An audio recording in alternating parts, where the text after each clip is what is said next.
Welcome back to this week's edition of the Blame Game. Quarterfinals just wrapped, and it was probably the best one ever at Worlds. We usually don't have multiple incredible 5-game series. We had 2 of those back-to-back on Saturday and Sunday. I also want to say that as Worlds progresses, usually during the best-of-5 stage, you don't see quite as much hard flame towards players. So a lot of the criticism here is not particularly harsh, but I do want to address some of it. We got 2 topics today, and the first one we're going to dig into is the DRX/Deft backdoor. Now, before we get into gameplay, I do want to make a meta commentary here about that kind of criticism I was talking about. I think there's a difference between backseat hindsight analysis of looking at a play and what people should have done to be optimal, and then going the next step, which is saying you're a fucking idiot for not getting it perfect in the moment. Now, these are pro players, and they're expected to be performing at the highest level possible. And there are plenty of times where I see plays from pros and I go, what the hell was that? Just like the rest of you, and I expect better out of them. But this is not one of those situations.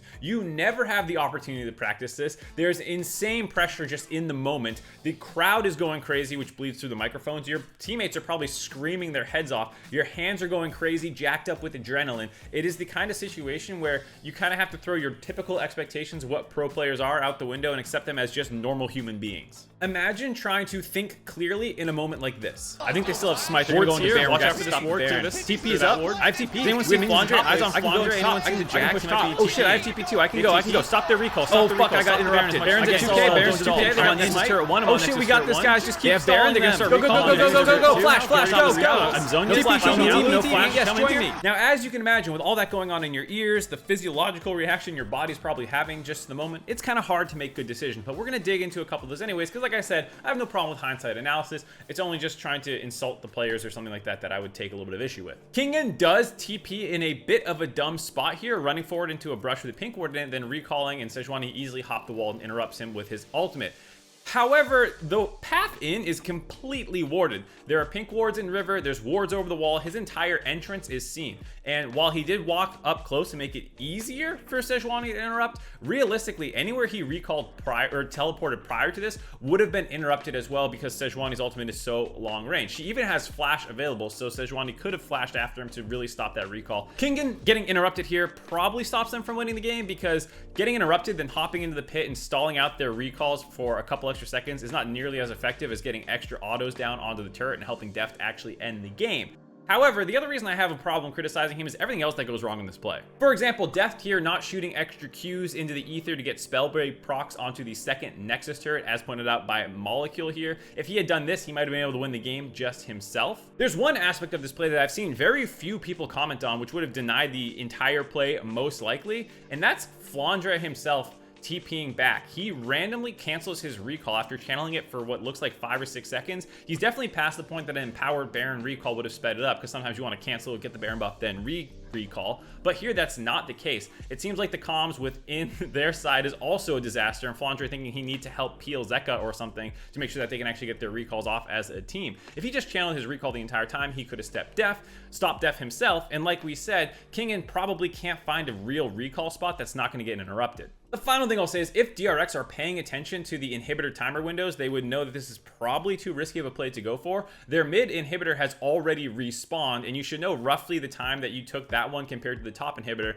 and should know that that one's respawning too. There's also the fact that the last super creep is already spawned, and the next wave is not going to have that super creep. They know this inhibitor is coming up. Maybe they did think that they had time. Maybe they just totally lost track of it, which I don't blame them for. But all these factors combined, when you look at how much of an opportunity EGG had to stop this play from going down, I think the reality is that it probably never works if Flandre plays correctly and JJ is always on top of landing the Sejuani ult. Like I said, the criticism here is not particularly harsh. There are some people calling Kingen an idiot or Def for messing up his auto attack weaving, but the reality is everyone all over the place is going to make mistakes in situations like this. I don't expect players to play perfectly in scrappy situations you have realistically probably never had to go through before. The fact that these situations are so rare is why they're so exciting. This joins the likes of like the XPeke backdoor on Kassadin, or the KT versus IG ending in 2018, where there's one hit on the Nexus by both teams. The second topic today is about Rogue and their 3-0 at the hands of JDG. A lot of the players did pick up little bits of criticism. Almost everyone except Larson in particular for game 3 got some.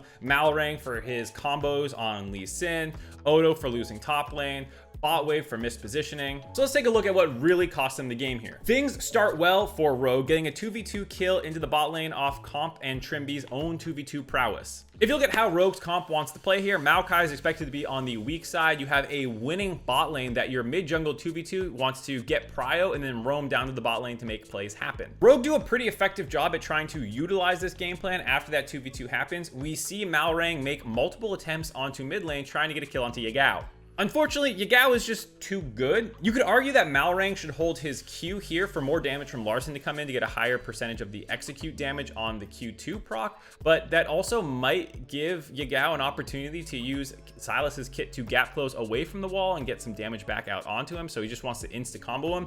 It's a little surprising they weren't able to kill him here, but LeBlanc's ult was on cooldown, so they might have known that they needed to play this one a little bit differently, but a lot of this just comes to Yagao playing it extremely well. The problem is, on the back end of this fight, Odoamne gets solo killed. Another mistake in a long line of them that seems to be happening in the top lane. Ornn versus Maokai is definitely an Ornn favored matchup, but I don't think it's supposed to be this bad where you're down 20 to 30 CS the entire lane phase, you're losing your flash, lost 2 turret plates, and then get solo killed. The fact that things are going so bad in the top lane makes it a bit of a black hole that Malrang gets sucked into. You could argue that it's much more efficient for him to just sack top lane and try and use this time to split the map and punish the enemy bot lane, because a Lucian from behind is a lot harder to play than a Maokai from behind, but I can understand not wanting to give away all this gold for free into the Ornn. The real backbreaker for this play though comes just 12 minutes in, after Comp finds a kill in the bot lane yet again. 369 has made a roam from base to bot lane, holding his TP here and putting pressure and answering the kill in the bot lane. Comp and Trimby might have been able to kite this one out a little bit more while waiting for Malrang to collapse, but at the end of the day, it's just a nice knock up here by 369 to initially get the kill onto Comp. The problem is, afterwards, you can see there's some waffling by Rogue on exactly what they want to do. Odoamne ends up teleporting down to defend the turret, and then they contest the dragon, but on the tail end of that, they hand back a couple more kills, and their lead has completely evaporated. The top side of the map for JDG will hard outscale Rogue here, and so when the bot lane win con gets blown up like this and the rest of the map gets accelerated, they're basically in a doomsday scenario. Comp's positioning on Kalista in the late game here is not great, but people have already pointed out in the Reddit comments how hard it is to team fight as Kalista into Ornn and Sylas with Maokai.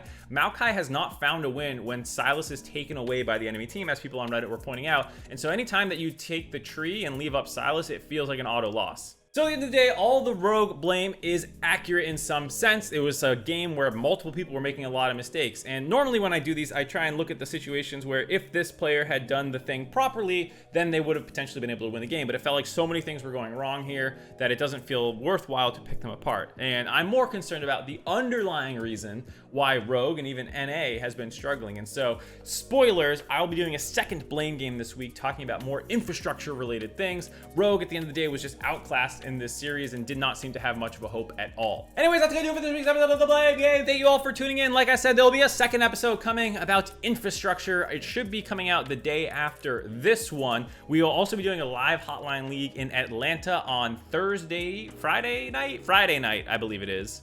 Follow Travis Gafford's Twitter for actual updates. Anyways, catch you guys later. See ya. Thanks so much for watching that interview. I'm at Worlds right now as matches are happening behind me, and I wouldn't be here if it wasn't for Alienware supporting me through all these years. Guess what? New York is very, very expensive. Like, think about how expensive it could be, and then like think about it being way more expensive than that. And I wouldn't be able to do it if it wasn't for Alienware's help. So thank you so much to them. You can check out their link in the description. Also, if you want to see some interviews early, we sometimes post those for members of the YouTube channel. They're shouting out, "Let's go EG," so I guess I need to shut up now.